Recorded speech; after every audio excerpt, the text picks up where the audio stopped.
Assalamualaikum warahmatullahi wabarakatuh. Perkenalkan, nama saya Ilham Putra, NIM 19042135. Materi minggu selanjutnya yaitu tentang statistik, parametrik, dan non-parametrik. Materi pertama yaitu konsep statistik, parametrik, dan non-parametrik. Statistik parametrik adalah statistik yang berdasarkan pada parameter-parameter tertentu seperti rata-rata, varians, dan sebagainya. Biasanya parameter-parameter tersebut diperoleh dari data yang berdistribusi normal.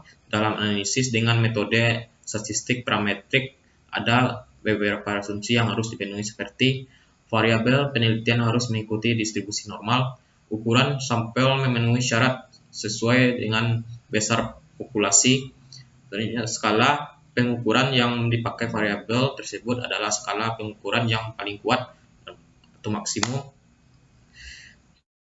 Sugiono mengungkapkan statistik parametris itu bekerja berdasarkan asumsi bahwa data setiap variabel yang dianalisis berdasarkan distribusi normal. Untuk itu, sebelum peneliti menggunakan teknik statistik parametris, maka kenormalan data harus diuji terlebih dahulu. Bila data tidak normal, maka statistik parametris tidak dapat digunakan. Untuk itu perlu menggunakan statistik non-parametris. Selanjutnya, statistik non-parametrik. Statistik non-parametrik adalah statistik yang bebas sebaran, artinya dapat digunakan untuk segala macam sebagai atau distribusi. Dengan kata lain, metode ini tidak mensyaratkan bahwa data tersebut harus distribusi normal atau tidak perlukan ukuran sampel yang harus memenuhi syarat. Uji statistik non-parametrik dapat dipakai untuk ukuran sampel kecil, skala pengukuran data mulai dari yang rendah sampai skala pengukuran rasio. Namun demikian, ada beberapa kelemahan dan kelebihan pada pemakaian statistik non-parametrik. Suciwati mengungkapkan kelebihan statistik non-parametrik yaitu yang pertama, perhitungnya sederhana dan dapat dikerjakan dengan cepat karena analisisnya menggunakan cacahan, peningkat, rank, bahkan dapat menggunakan tanda dari selisih pengamatan berpasangan. Kedua, datanya tidak harus merupakan data kuantitatif, tetapi dapat berupa kualitatif, skala nominal, ordinal. Ketiga, nilai peluang dari sebagai besar uji statistika non-parametrik diperoleh dalam bentuk yang lebih pasti, kecuali untuk kasus sampel yang besar. Tidak peduli bagaimana bentuk sebaran populasi yang merupakan induk dari sampel-sampelnya. Materi selanjutnya yaitu model statistik parametrik dan non-parametrik.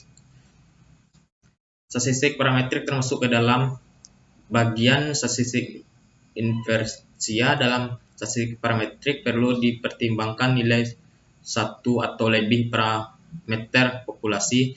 Terdapat beberapa persyaratan yang perlu kita cermati dalam statistik parametrik. Yang pertama, sebaran data harus distribusi normal, artinya jika kita mengambil sebuah sampel maka populasi harus distribusi normal, baik diketahui secara pasti melalui pengukuran uji normalitas maupun diasumsikan berdistribusi normal.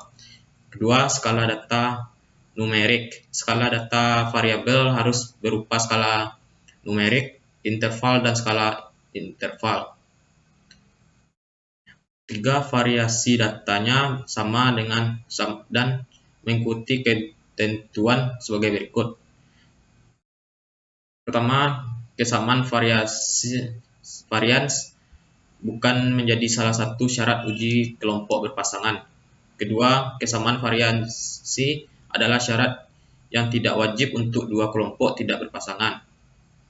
Ketiga, kesamaan variasi menjadi syarat wajib untuk kasus lebih dari dua kelompok yang tidak berpasangan. Kelebihan statistik parametrik: tidak perlu dilakukan pengujian terhadap parameter populasi karena sudah dianggap memenuhi syarat. Kedua, data observasi dianggap saling bebas dan diambil populasi yang memiliki distribusi normal dengan varian yang homogen.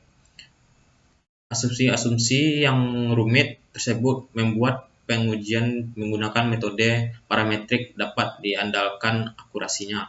Kekurangan statistik parametrik, populasi harus memiliki varian yang sama. Tentu hal ini merupakan hal yang sulit karena kenyataannya semua varian dari populasi tidak diketahui. Variabel-variabel yang diteliti terbatas hanya untuk jenis data dengan skala paling tidak adalah interval dan rasio. Selanjutnya, distribusi populasi harus diketahui berdistribusi normal. Jika belum diketahui, tentu harus dicari terlebih dahulu menggunakan uji non-normalitas. Selanjutnya, statistik non-parametrik. Pendugaan parameter atau nilai-nilai populasi disebut dengan statistik parametrik, sedangkan statistik non-parametrik tidak melibatkan penggunaan nilai populasi. Contoh, jika uji parametrik dapat digunakan untuk melihat perbedaan antara rata-rata nilai tengah dua kelompok diratakan yang sudah diberi ranking dengan data yang sama, metode uji statistik non-parametrik dapat digunakan untuk melihat perbedaan antara median-mediannya. Statistik non-parametrik tidak memiliki syarat seperti statistik parametrik. Tidak ada asumsi kenormalan yang wajib kita penuhi seperti pada statistik parametrik. Dalam statistik non-parametrik tidak syarat mengenai karakteristik populasi induknya. Selanjutnya, ciri kelompok data yang dapat diuji dengan statistik non-parametrik. Yang pertama, kelompok data tidak mendistribusi normal. Kedua, umumnya data yang memiliki skala nominal dan ordinal. Ketiga, sering ditemukan pada kasus penelitian ilmu sosial. Keempat, ukuran sampel kecil dan tidak berdistribusi normal. Selanjutnya, keunggulan statistik non-parametrik yaitu yang pertama, mudah dilakukan karena tidak membutuhkan asumsi non-normalitas. Kedua, secara umum metode perhitungan yang digunakan untuk menggunakan perhitungan matematik yang rumit. Ketiga, pengujian hipotesis dilakukan secara langsung pada pengamatan nyata.